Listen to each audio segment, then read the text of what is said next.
오늘 우리 주신 하나님 말씀은 시편 30편입니다. 1절부터 12절까지 함께 교독하실 때 살아계신 하나님 음성을 다 함께 들으실 수 있기를 바랍니다. 시편 30편 1절부터 12절까지입니다. 제가 먼저 1절 교독하겠습니다. 여호와여, 내가 주를 높일 것은 주께서 나를 끌어내사 내 원수로 하여금 나로 말미암아 기뻐하지 못하게 하심이니라.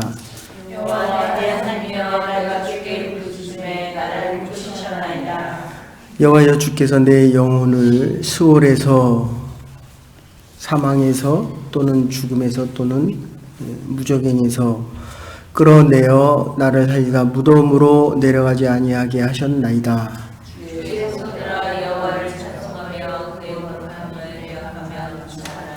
5절은 같이 보십시다. 그의 노염은 잠깐이요 그의 은총은 영원이로다. 저녁에는 울음이 깃들지라도 아침에는 기쁨이 오리로다. 6절 여러분이 읽어주시기 바랍니다.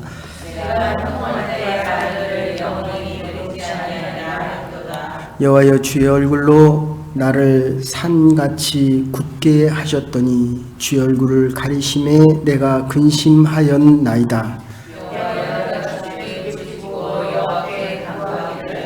내가 무덤에 내려갈 때 나의 피가 무슨 유익이 있으려 진토가 어떻게 주를 찬양하며 주의 진리를 선포하리이까. 여호와여, 주시고 내게 은혜를 베푸소서. 여호와여, 날 돕는 자가 주께서 하였나이다. 주께서 나의 슬픔이 변하여 내게 춤이 되게 하시며 나의 베옷을 벗기고 기쁨으로 띠띠우셨나이다.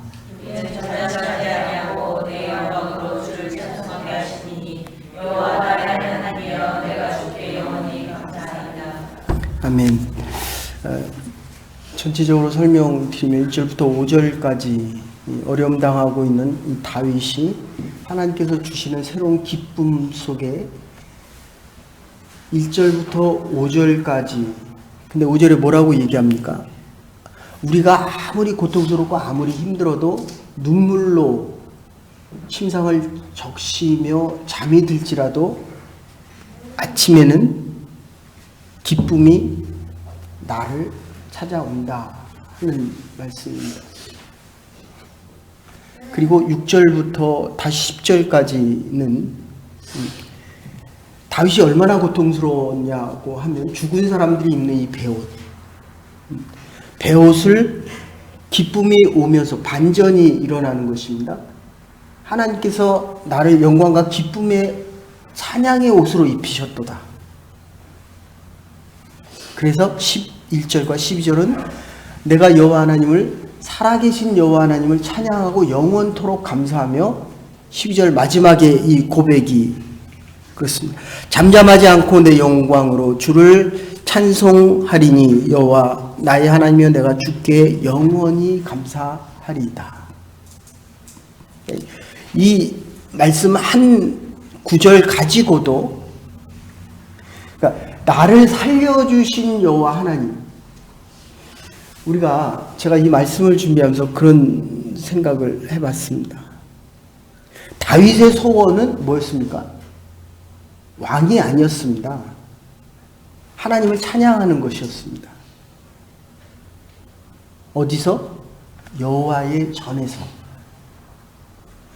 그래서 이 본문을 그냥 먼저 통째로 설명을 해드리면, 하나님 앞에 영광, 이게 원래 영광이란 말이 혀라는 말과 같은 용어입니다.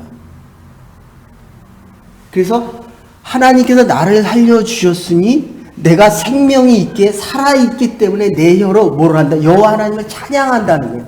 여호와 영광을 찬양하고, 잠시 있는 이 고난과 고통, 저녁에 내가 잠이 들 때는 눈물을 흘리면서 잤거든요. 이유는 뭡니까? 하나님 앞에 범죄를 했기 때문입니다. 좀 이따 본문 왕상을 보시겠지만, 우리아의 밧세바를 자기 아내로 취했습니다. 율법을 어겼죠. 돌에 맞아 죽어야 됩니다. 예루살렘 성전 밖으로 던져져야 됩니다. 아골골짜기에 들어가서 영원토록 베옷을 입고 죽음 속에 살아야 되는 그 다윗을 나단이 와서 이렇게 이야기합니다. 부자가 있는데 소와 양떼들이 아주 많은 부자가 있는데 손님이 왔습니다. 그런데 이 부자가 가진 자기의 소와 양을 잡는 게 아까워서 가난한 사에 한 마리밖에 없는 그 양떼를 잡아서 자기 손님을 먹였다는 거예요. 어떻게 하면 되겠습니까? 라고 묻습니다. 어떻게 해야 됩니까? 내가 먹을 게 있는데 이 인간의 욕심이라는 게, 이 탐심과 탐욕이라는 게 한이 없습니다. 하나 가지면 2개 갖고 싶고, 5개 가지면 10개 갖고 싶고, 내가 1,000불 벌다 2,000불 받으면 2,000불 벌면 3,000불 벌고 싶고, 이게 탐심과 탐욕입니다. 인간은 누구나 다 욕심이 있죠. 그러나 하나님은 결코 욕심을 탓하지 않습니다. 인간의 본성을 나무라지 않는다는 거예요. 나단 선지자가 다윗에게 한 마리밖에 없는 그 가난한 자의 양을 잡아서 부자가 자기 친구의 잔치를 베풀었다. 어떻게 하면 되겠습니까? 그럴 때 다윗이 4배를 더해야 되고 죄를 반드시 물어야 됩니다. 라고 할 때 그게 당신입니다. 이렇게 얘기합니다. 그리고 뭐라고 얘기합니까? 당신이 하나님 앞에 더 달라고 그랬으면 더 줬을 거예요. 네가 영토를 더 달라고 했으면, 그 이제 전쟁 중에 다윗의 왕국이 자꾸 넓혀져 가는 그 모습 속에 오늘날로 얘기하면 모압, 암몬, 에돔 주위에 있는 나라들입니다. 요나단, 이런 나라들의 영토를 하나님이 더 넓혀 주실 더 넓혀 주셨을 것이다. 그런데 왜 가난한 자 우리아의 아내 밧세바를 취하여 너의 계승을, 너의 자손이, 이스라엘 자손이, 성별된 자손이 죄를 짓게 만들었느냐라고 이야기합니다. 그래서 처다들을 데리가요. 그래서 이 오늘 본문에서 2가지를 이야기합니다. 하나는 자손에 대한 축복을 내가 너에게 주겠다. 그래서 1절부터 5절까지는 고난이 있다는 거예요. 고통이 있다는 거예요. 근데 그 고통은 저녁에 눈물을 흘리고 자도 새벽에는 기쁨이 온다는 거예요. 그러니까 하나님께서 우리에게 주신 이 축복 2가지 중에 가장 큰 축복은 하나님의 전에 나와 예배 드리는 겁니다. 그래서 다윗 때 블레셋에게 뺏겼던 이 언약궤를 찾아올 때 미갈이 춤출 때 다윗도 춤을 춥니다. 그리고 사람들이 비웃습니다. 어떻게 감히 하나님의 언약궤 앞에서 춤을 추느냐라고 이야기할 때 그만큼 기쁘다는 거예요. 그래서 이 하나님 앞에 영광을 돌릴 수 있다면 왕인 내가 춤을 추고 사람들이 나를 조롱해도 내 입술로 내 혀로 하나님의 영광을 찬양하리라. 나를 살려주셨기 때문에. 저와 여러분들이 지금 죄로 인하여 죽어야 되는데 감히 우리가 지금 하나님의 전에 나와서, 그래서 다윗이 가장 원했던 부분은 그겁니다. 하나님의 언약궤는 이 천막 뒤에 있는데 나는 이 백향목, 지난주에 말씀드렸습니다. 가장 강하고 강한 그 백향목을 하나님의 천둥과 번개가 쳤을 때 불이 타서 다 사라졌다라고 이야기합니다. 이 세상에 있는 왕된 자들이 가질 수 있는 최고의 영광을 이야기합니다. 그 영광도 하나님이 소리를 칠 때에, 하나님이 부르질 때 그게 불 속에서 타버리고 사라진다는 거예요. 그런데 다윗은 지금 이렇게 얘기하는 거예요. 내 영광의 자리가 이렇게 높고 백향목으로 나는 이 왕권을 가지고 있는데, 왕자를 보존하고 있는데 하나님의 저는 이 천막 뒤에 있다는 거예요. 하나님의 법궤는. 그런데도 다윗이 범죄를 합니다. 자, 하나님이 우리를 높이면 높일수록 이 겸손이란 말이 하도 듣다 보니까 그냥 우리의 신앙적인 용어가 된 것 같아요. 없으면 겸손할 수밖에 없죠. 비굴할 수밖에 없죠.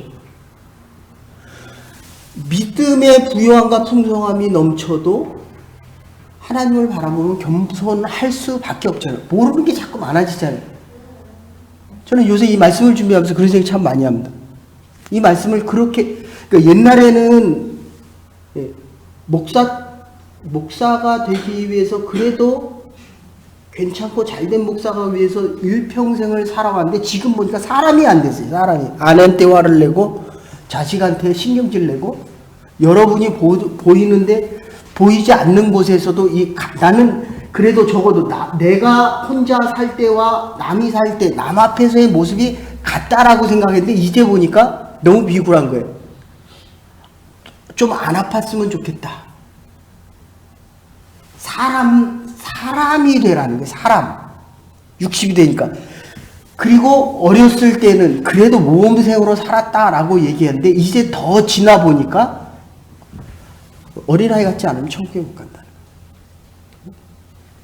저 어린아이들 같지 않으면 이게 다윗의 마음입니다. 하나님의 전에 나와 예배 드릴 때 하나님만 생각합니다. 하나님의 전에 나와 예배 드릴 때 내 자손이 이스라엘 자손들이 하나님만 예배하기를 원했다는 거예요. 왜냐하면 하나님이 생명이시오. 하나님이 죄로부터 구원해 주셨기 때문에 여기 뭐라고 합니까? 다윗이 자기가 베옷을 입고 지금 죽었다는 거예요. 자기는 이미 죽었어야 된다. 우리아 안에 바세바를 범하고 그리고 자기가 잘못된 행위 속에서 율법을 지켜야 될 통치자인 다윗이 그 율법을 지켜야만 됐고 하나님 앞에 예배 드리기 위해서 하나님의 전을 건축해야 되는데 죄를 지어서 우리 안에 바세바를 보면서 하나님의 전을 못 짓잖아요.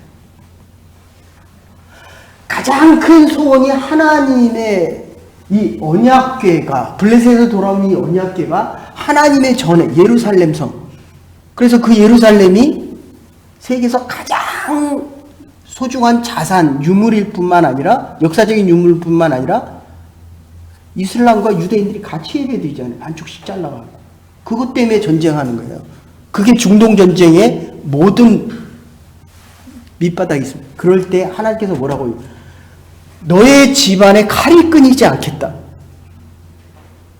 2000년 전이나 2000년 후나 지금까지 에서 자손과 이스라엘 자손이 다윗 때문에 이 전쟁이 끊기지 않아요. 하나님이 그렇게 얘기합니다. 너희 집안에서 영원히 칼이 멈추지 않을 것이다. 그리고 한 게 누굽니까? 율법에 대한 대가로 첫 아들을 데려가시고 그 다음에 태어난 게 솔로몬이다. 여디디야. 근데 뭐라고 얘기합니까? 이 자식을 네가 죄를 범했음에도 불구하고 여디디야 원래 솔로몬의 뜻이 하나님께서 가장 사랑한다는 거예요. 하나님이 누구를 더 사랑해요? 나를 더 사랑해요? 당신을 더 사랑해요? 나를 더 사랑해요. 당신은 당신을 더 사랑한다. 이게 솔로몬에게 준 이스라엘의 약속입니다.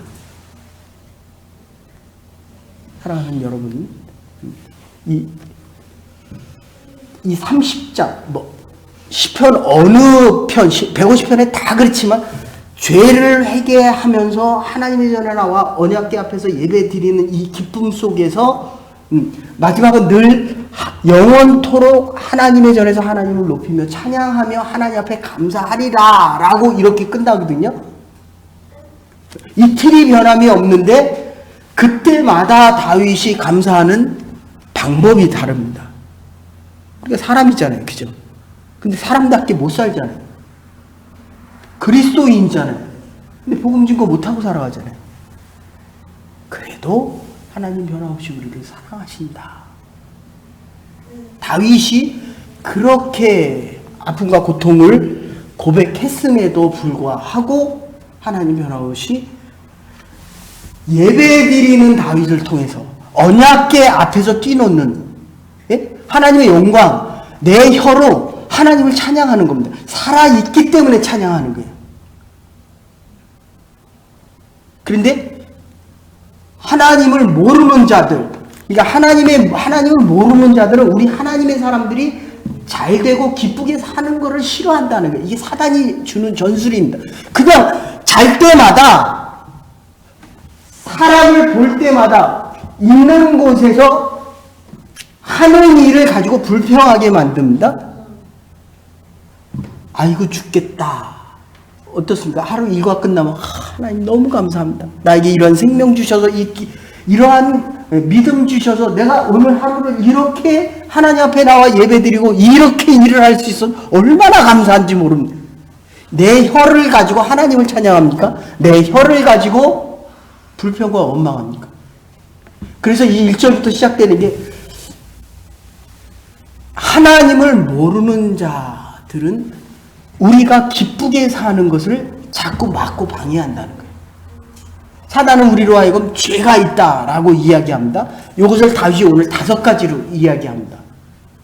본문 중심으로 잠깐 보시면, 그래서 아까 나는 백향목 궁에 거하거나 하나님에게는 휘장 안에 있도다. 사마 7장 2절에서 그렇게 다윗이 고백하고 있습니다. 하나님의 손에서 자기가 징계받는 것을 하나님 앞에 나와 지금 회개하고 있는 것입니다. 다윗이 자신 이전 상태로 자기를 회복시킨 하나님의 은혜를 찬양하는 것입니다. 그러니까 이런 겁니다. 병원에 있는 사람은 집에 오기를 원하잖아요. 하나님의 전에 살아가는 우리들은 이게 집이에요, 이게. 하나님의 전에 병원에 있던 사람이 집을 가기를 원하고 시합을 하고 금이 환영을 하는 우리 U20 토요일날 2시에 이제 우리 20세 이하 청소년 월드컵에서 이제 결승전에 올라왔습니다. 지금 결승하러 갔습니다. 그런데 그 중에 공을 하나 1대5로 이겼거든요. 준결승에서. 그런데 뭐라고 얘기하냐면 이 트로피를 안고 집으로 돌아가겠습니다. 됐습니까? 그러니까 여러분들 이 전을 찾을 때마다 조금 죄송한 얘기죠. 뭐 저희는 그냥 말씀을 드리면, 그래서 여러분들 이민교회도 그렇고 한국교회도 그렇고 자기의 재산을 투자해서 하나님의 전을 지은 사람들, 피와 땀과 눈물로 지은 사람들은 이게 집으로 여겨집니다.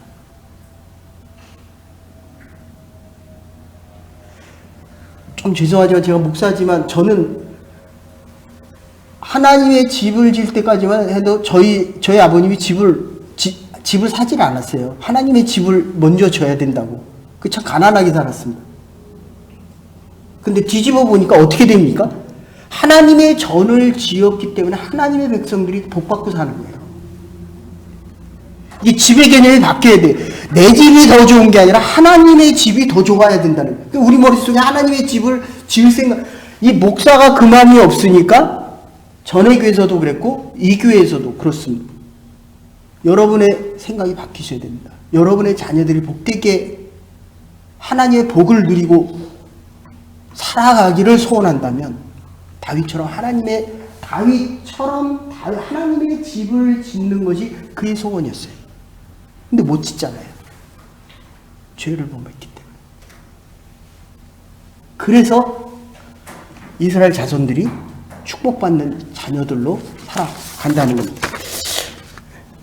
좀 줄여서, 그래, 이 하나님께서 다윗의 생명을 회복시키고 약속하신 2가지 복이 있다고 한다면, 하나는 나라에 대한 안정, 이스라엘 나라에 대한 안정을 이야기하고, 다른 하나가 있다면 첫 열매를 하나님 앞에 드리면서 이 가정에 대한 축복, 이스라엘 자손들에 대한 축복을 말씀하십니다. 그래서 1절부터 대적은 하나님의 백성을 기뻐하지 않는다는 겁니다. 다윗은 하나님의 은혜로 보호받는 것, 삶의 기둥을 세우고 무덤에도 자신을 건지는 부활의 생명을 이야기하는데, 4절에 보면 온유함이라고 있는데, 이 원래 이 온유하다라고 하는 이 원래 말의 뜻은 하나님께서 하신 이 약속을, 먼저 2절을 보시면 2절에 이렇게 이야기합니다. 하나님의 여호와여 내 하나님여 내가 주께 부르짖으니 나를 고치셨나이다. 라파라고 하는 뜻인데 치료하다는 겁니다. 여러분들 이게 병원에 가세요. 마지막 단계에 가면 의사들이 할 수 있는 게 없다고 한다면 결국 하나님이 치료하지 않으면 못해요. 뭐 수술 받아라 그래서 수술 받았죠. 그러나 앞으로 일어날 거 의사들이 모르거든요. 어떻게 될지 모릅니다. 수술을 해놓고도 이 사람이 살지 죽을지 몰라요. 데이터로만 봅니다. 그런데 여기 이 라파, 하나님이 치료하신다는 말, 이 안에는 병을 치료하신다는 말도 있지만 다른 하나는 세운다는 말도 있어요. 이스라엘 국가를 누가 세웁니까? 하나님이 세웁니다. 흩어졌던 이스라엘 백성을 누가 모읍니까? 하나님이 오시는 거예요. 하나님의 성전을 누가 세웁니까? 하나님이 세우는 겁니다. 여러분의 집안을 누가 세웁니까? 하나님이 세우는 거예요. 그래서 의견이 다르고 다투어도 하나님께 물었을 때 예스하면 그거는 예스예요. 내가 아무리 하나님이 예스해도 내가 노라고 하는 것은 하나님의 집과 하나님이 세우기를 원하는 이 가정을 세우지 못하기 때문에 거기에 치유함이 없습니다. 왜 치유가 안 됩니까? 이 라파, 하나님의 치유하심이 없기 때문에 세워지지가 않는 거예요. 하나님의 교회 누가 세웁니까? 하나님이 세우는 거예요. 하나님의 백성들을 누가 아파합니까? 하나님이 아닌 사람들이, 하나님의 사람들이 기뻐하는 걸, 그 꼴을 못 본다니까요. 나에게 왜 치유함이 없습니까? 하나님의 세우심이 없어서 그래요. 내가 왜 치유가 안 됩니까? 하나님 앞에 나와서 회복됨이 없기 때문이에요. 하나는 꼭 기억하고 가십시다. 내 인생에 치유가 없다면 하나님의 전을 떠나 있기 때문이에요. 내 입술로 하나님을 찬양하지 않기 때문입니다. 뒤에 가서 다시 얘기합니다. 내가 아직도 베옷을 입고 죽음 가운데 헤매고 있는 이유는, 불평하고 원망하는 이유는 하나님의 전에 나와서 이 세우심이 치유함이 없기 때문이라는 것. 믿지 않는 자들은 우리가 기뻐하고 하나님 앞에 영광 돌리고 우리의 입술로 하나님을 찬양하고 하나님 앞에 영광 돌리는 이거를 싫어한다는 거예요. 그 교회에 하나님의 전을 찾는 것을 싫어하는 자들과 가까이 하지 마십시오. 내가 아무리 믿음이 강해서 그게 이길 수 있는 믿음이 있어도 그들과 함께하면 하나님을 세우지 않습니다. 나를 세우게 됩니다. 있는 그룹을 세우게 됩니다. 있는 곳이 좋다라고 얘기합니다. 어디? 하나님 전보다 더 좋은 곳이 없어요. 그리고 내 마음속에 늘 하나님의 전을 세우고 싶고 하나님의 전을 찾고 싶은 마음이 있는지를 보십시오. 여러분의 가정이 세워지고 하나님의 교회가 세워질 것입니다. 선교사역 기간 동안에 쇼레이크를 세울 수 있는 선교대원들이 되기를 간절히 소원합니다. 그래서 3절에 보시면 여호와여 주께서 내 영혼을 음부에서 끌어내서 나를 살리시고 무덤으로 내려가지 않게 하셨나이다. 무덤과 웅덩이 속 흑암, 그러니까 이게 지금 하나님의 영광의 빛과 흑암을 이거 비교하고 있는 장면이에요. 그렇죠? 밤에 밤새 자다 왔잖아요. 하나님 꿈 꿨습니까? 성령이 말씀하십니까? 그럼 이 어둠이 빛으로 바뀌거든요. 지금 그 얘기를 하는 거예요. 어둠과 빛을 대조하는 겁니다. 하나님을 모르는 자들은 자꾸 우리의 영혼과 우리의 세워짐을 무너뜨리려고 한다니까요. 이 수월 속에서 하나님이 우리를 건지셨기 때문에 4절을 보면 주의 성도들아 여호와를 찬양하며 그의 이름에 감사할지어다. 여기 이제 온유함이라는 말이 나오는데 시편 16편 하나님의 성품은 하나님이 우리를 지켜주시고 마태복음 5장 45절에 하나님이 그 해와 악인과 선인에게 비춰주시기 때문에 하나님께서 우리에게 온유함을 베푸신다. 이 원어상의 뜻이 기념물이라는 뜻이세요. 여기서 기념물이 뭡니까? 언약궤. 언약궤에 내 이름이 기록되어져 있는. 저는 그런 생각 참 많이 해요. 제가 세상 따라 그냥 이게 뭡니까? 묘비가 없었으면 좋겠어요. 그리고 제가 존경하는 목사님 묘비에는 뭐 어느 대학 나오고 어느 대학원 나오고 뭐 박사하고 뭐 이거 막 국회의원 그거 아니에요. 그게 무슨 하늘나라 가는데 그거 무슨 사람들을 보라는 거거든요. 그러니까 여러분들의 기념비에 뭐가 새겨져 있습니까? 성도 아무 함께. 저는 그 기념비에 하나님의 사랑 이렇게 기억됐으면 좋겠어요. 하나님의 성품 자체가 우리에게 가장 줄 수 있는 최고의 기념품이다라는 거예요. 즉 하나님의 언약궤에 내 이름이 기억돼야 된다는 거예요. 하나님을 모르는 사람이 어디 있습니까? 하나님이 모르는 사람은 참 많습니다. 여러분 죄송하지만 목사가 일주일 내내 여러분을 위해서 아침과 저녁을 몇 시간을 위해서 기도하는데 기도할 때 번쩍 나타나는 사람이 있고 기도해도 안 나타나는 사람이 있어요. 목사도 그런데 하나님의 언약궤, 하나님의 은혜, 그 온유함에 기록되어지는 게 그게 기념비례니까요. 하나님 앞에 기록되어질 수 있는 그 기념품에 기록되어질 수 있는 하나님의 사람들이 되기를 주의 이름으로 축원합니다. 이 오늘 시편 22 다윗의 고백이에요. 여러분 작품은 기억합니다. 작가들이 그 기념품 하나 만들려고 그 작품 만들 책 한 권을 쓰고 그림 하나 그리려고 근데 결국 성당 위에 자기 일생을 다 해놓고 자기 이름 지우잖아요. 자기 이름을 지워도 하나님이 기억해 주시겠다. 여러분 상품이 되지 마십시오. 대량 생산하는 물건 되지 마십시오. 우리는 이 땅에 존재하는 유일한 남다. 하나님의 작품이에요. 하나님이 기억해 주는 사람들입니다. 내가 하나님을 기억 못해도 목사가 여러분을 기억을 못해도 하나님은 여러분을 여러분이 하나님의 작품이기 때문에 여러분 작품 하나님의 특별한 작품의 인생이 되십시오. 수많은 사람들 중에 하나인 공장에서 대량 생산하는 물건들 되지 마시고 그리고 그것도 못하면 자꾸 남을 따라 하려고 하는 모조품이 돼요. 그건 작품이 아니죠. 나는 나예요. 나는 나. 예? 죄송한데 여러분들 목사 설교 좋을 수도 있고 나쁠 수도 있죠. 그러나 비교는 하지 마십시오. 제가 여러분 비교 안 합니다. 여러분 하나님의 사람들이에요. 하나님의 작품입니다.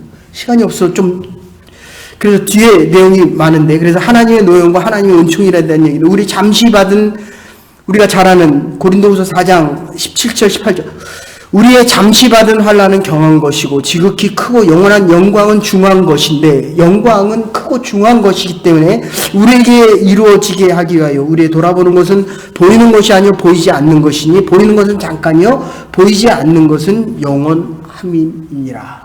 영원한 것을 보는 하나님의 기념품적인 하나님의 작품적인 인생을 살아갈 때 6절에서 10절 다윗은 하나님의 견고함과 부요함 주의 은혜입니다. 7절 상반절입니다. 조금 빨리 합니다. 다윗은 그래서 자만간에 빠집니다. 6절입니다. 다윗은 하나님의 은혜를 망각합니다. 하나님은 그럴 때 하나님은 자기 얼굴을 가리셨고 7절 중반절이고 하나님의 외면은 죄에 대한 보응이 있다는 겁니다. 6절에 내가 형통할 때 말하기를 영영이 요동치 아니하리라.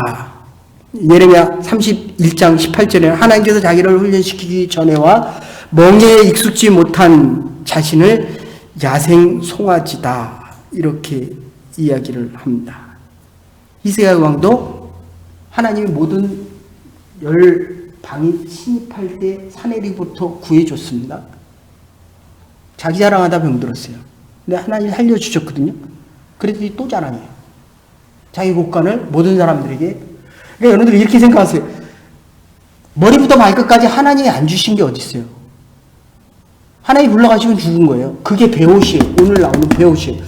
이게 내가 가지고 있는 모든 것이 하나님의 것이 아닌 게 어디 있습니까? 하나님의 것이 아니고 내 것이다 라고 하면 난 배옷 입고 있다. 이렇게 생각하면 아주 단순해요.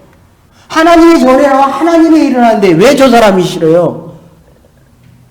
껴안고 밥을 사주고 함께 자도 근데 이게 지금 하나님의 얼굴이 안 보이는 거 아주 단순합니다.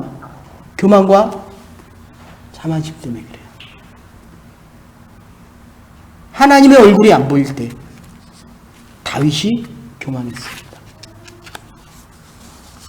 하나님의 얼굴을 보고 살아갈 수 있는 하나님의 사람들, 하나님의 얼굴이 보여질 때 하나님 앞에 더 나아갈 수 있는 이 배옷을 나의 슬픔과 고통을 벗어버리고 나갈 수 있는 하나님의 사람들 되기를 주의 이름으로 축원합니다.